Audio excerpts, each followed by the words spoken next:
oza kuba nga ndi kuzaala abaana bange ayi nga mutufu embeera ekoze eki ekalwibemu muzaire abaana bange abobuwala n'abalenzi natukamba basatu ayi embeera ekalwibemu ndikirizibwa okugemamuku kugeza nga okukozesa family planning sobola okutambuza bano bendina olw'embeera. Basebo ne banyabu nsaba mumpulirize bulungi ku nsonga egemagana ne family planning. Basebo yoti family planning ayi family destroying. Family destroying.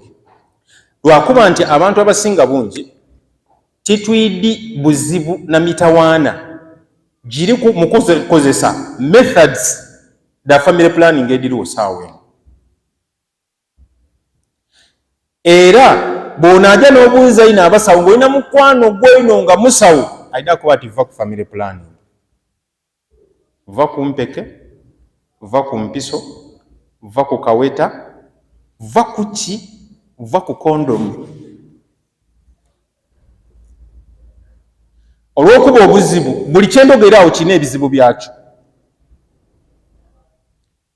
Bwaba mukyala oyigana nti koyedako ati iwe empeke anomira amakerenda empeke amire buli lunaku omwaka aba amize empeke imeka 3 nkagana imeka nkagana 5 kuba ni bwaja mu haidhi era asigala nga amira ki amira empeke 365 oba 366 empeke edo olowooza oti omuntu oyo dijamuleka nga bwali wallahi dirina effect gye kikola ki yendaloba yamira omwaka gwawa yamira ogwokubiri yamira n'ogwokutaano yamira emyaka 10 jja mu idwaliro oyida kubona obuzibu bweba mpiso bajje bakuba 4 months emyezi emeka buli myezi ena yerayo bamukuba empiso oyida kubona ebizibu ebinakola ki ebizibu ebinaavaamu. So emitawaana mu family planning giri kutwirira ino. Basebo nibwe bakondomu erina obuzibu bwayo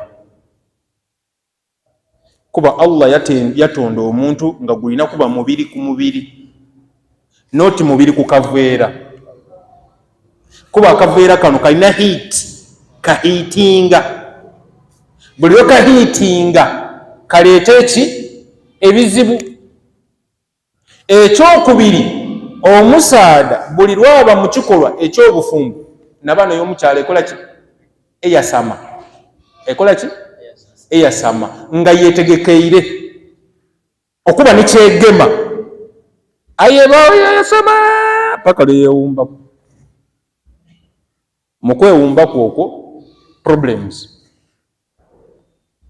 So it's a very big problem. Ogwenda gwona gwaba musomo mulamba abasaada tubasomese nti tikyandibaire kirungi musaada najja muki mu family planning aye kuba nti nahnu naruzukuhu wa iyyakum nahnu naruzukukum ife nifo tubagabirira ino muzaala nifo tugabirira abaana abo naruzukuhum nifo tugabirira abaana be muzaala nimwe bene nifo tubakola ki ndaba wekyokuboneraho mu covid nze ni mukwano gwange nze wange tantalo yasobola okundulira nisima kuba baali baliraano bange nge wange beetawo ku nasale beetawo kuki wakwati ojewaase ekole ku nasale ayi mudi lwaki nga beetayo ku nasale lwakuba ndina ki ndina abaana bangi kuba mukuzaala abaana abangi nazaala muna basatu omulundi gutya bali musini ya 6 basatu omulundi guti mulala ayi nga kati oja seekole owa nasale ekyegezo wakati wallahi billahi tallahi Allah yaleeta covid naaba ne mukwano gwange ng'alina omwana ati wallahi mere yajino na wange mu covid mwona alina mwana ye ali ye n'omwana we ne mukazi we mu maka family yaibwe y'abantu bameka aye ngewange eri abantu nga 10 gatya kyewunisa owa family y'abantu abasatu okunona emere ow'abantu 10 ameka nga tuliha twanwa n'emere yatulemeraawo ate tetwasula ku ndala mu covid aye yewe omulala ne mukazi we ne mwene wallahi basula endala paka yakati musiramu ko yeti musiramu ti musiramu ayi mukwano gwange akati musiramu wallahi kiri bubi namukanti ndowooza obweine emigaso giri mu kuzaala ki abaana abangi. Allah bw'ataweeramu ono riziki eneeyo neekola ki eida, bw'ataweeramu ono riziki eyo mbala abantu tonatona 20 Allah tayiseeku wakaawo riziki.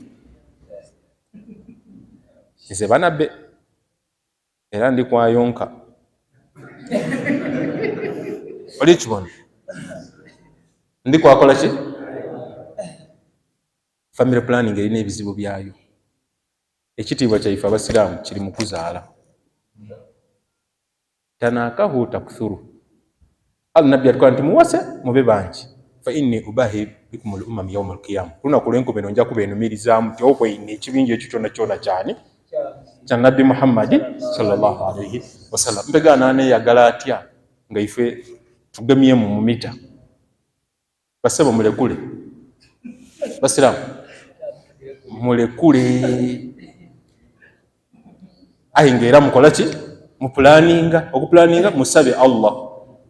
Bw'okola family plan tibakubeeri bwe musaba Allah subhanahu wa ta'ala, bwe mutaawa embeera nakazaala abaana balezi bati mpegaano, nakazaala abaana abawala bati mpegaano kankole ndi. Allah subhanahu wa ta'ala idakole ki bangi ng'alina mobona naazira mwana asula endala bano ng'ali enkati munumba yasula endala iwaali n'abaana olukunkumuli ate mu maka gaime mbenga abantu. Ekyo ekintu kyona abantu bakaali kukyega. Amaka gaime mbemu abagenyi, amaka gaime mbemu abantu. Banna eriyo omuntu aida waka yaida ni baraka. Ebibaire tibitambula byasumukuka byasobola okukola ki olwa baraka olwa dua. Bana mu maka gaime mufumbirenga ku bantu emmere balyeku. Waire kirondala yita abasiraamu basatu oba musiraamu mulala nga anaajirya kuba mu nsi muno mulimu omuntu abasiraamu asobola okwelira ekiro y'omuceere yagikuba kule yagimalawo. Mweto omukobo ti musiraamu kyalirako olwali ofumba ekiro y'omuceere n'ekiro y'ennyama abisaaniyewo era akusabire kuki akusabire ku duwa mu maka gaife. Tuleme kuziiza bantu kutukwida mu maka gaife na kukyaza kuki wamala omwaka omulama nga tukyaziza ku bantu. Ayi ng'okola n'esente olinado mulise ku bantu emmere. Kale ni bw'otabakyaza mukoti ya musiraamu oyita ndiido gy'oli eky'emisana. Musiraamu ida leero nje nkugulireko eky'emisana ko tulya mu mahoteeri olwisi nkoti ya musiraamu leero nenda oli ekuniiza eky'emisana mugulire ku mmere.